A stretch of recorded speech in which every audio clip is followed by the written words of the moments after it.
Hello, my name is Kambiz. I'd like to talk to you about the force feedback mechanism. Currently, there is no reliable method to quantitatively assess primary implant stability in the OR. This is important because 75% of hip replacement failures occur due to aseptic loosening. To achieve optimal fixation, a surgeon must know how hard to hit and when to stop impacting. To answer these questions, we developed the force feedback mechanism. This method was derived from the elastic behavior of a bone proxy in our insertion studies. Currently, surgeons apply force haphazardly, assess depth visually, and assess fixation with auditory and tactile senses. We impact as hard as we can to get full seating, trying to avoid loose or tight fixation. However, we typically encounter a polar gap, that is, we can't fully seat the cup. So we choose from one of three options, none of which are sophisticated.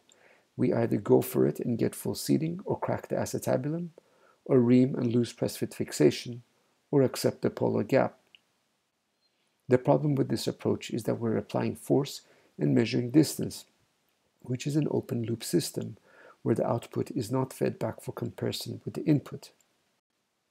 In a closed-loop system, the output is fed back for comparison. Surgeons intuitively use a qualitative closed loop using their tactile and auditory senses. The question is, how can we have a quantitative closed loop for the press-fit process? Press-fit arthroplasty is a Goldilocks problem. Too much and you get a fracture, too little and you get aseptic loosening. Majority of fixation occurs at the rim due to harder cortical bone. A simple way to model this is to think of the cavity as two distinct structures with different mechanical properties, the rim and the dome.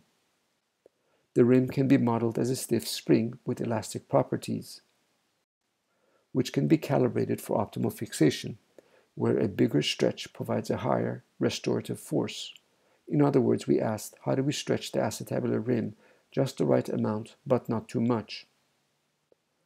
When we insert a cup into a cavity, we assume the resistive force to insertion is a linear relationship, but this is incorrect because our insertion studies show it to be an exponential-like curve. With increasing energy, cup insertion and extraction force increase linearly, then non-linearly, and then a plateau. In this non-linear zone, 90% of cup insertion and 90% extraction force are achieved, with only 50% of total energy required for full insertion. This implies that the nonlinear zone may be a better endpoint than full seating, which begs the question, why apply 4 kilonewtons of force and risk fracture to get the final 10%? We can find this nonlinear zone using two metrics we've named as the force and rate of insertion footprints. When you insert a cup into a cavity with a given energy, you will see a cup insertion profile over a certain number of impacts. This produces the measured force profile in bone. The first and second order relationships of measured force profile as a function of number of impacts to seating produce the force and rate of insertion footprints. This phenomena is observable because the two collisions that occur are mechanically different. The proximal is always elastic, the distal collision always inelastic, becoming elastic over repeated impacts. The distal collision always goes from compliance to non-compliance, which produces the profiles, which in turn produce the footprints.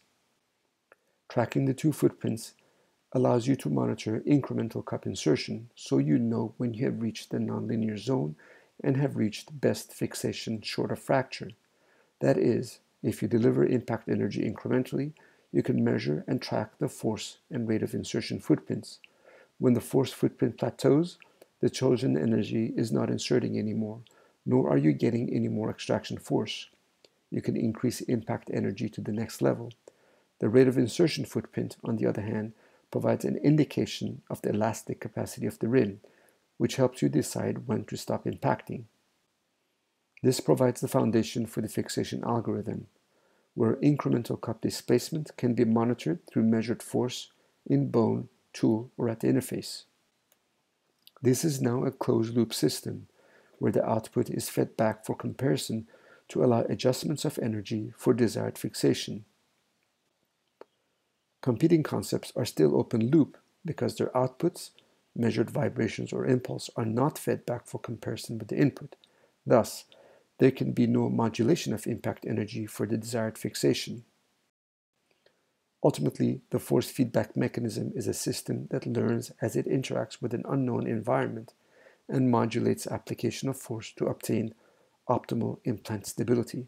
Additionally, this is a method with potential for integration of cognitive technologies.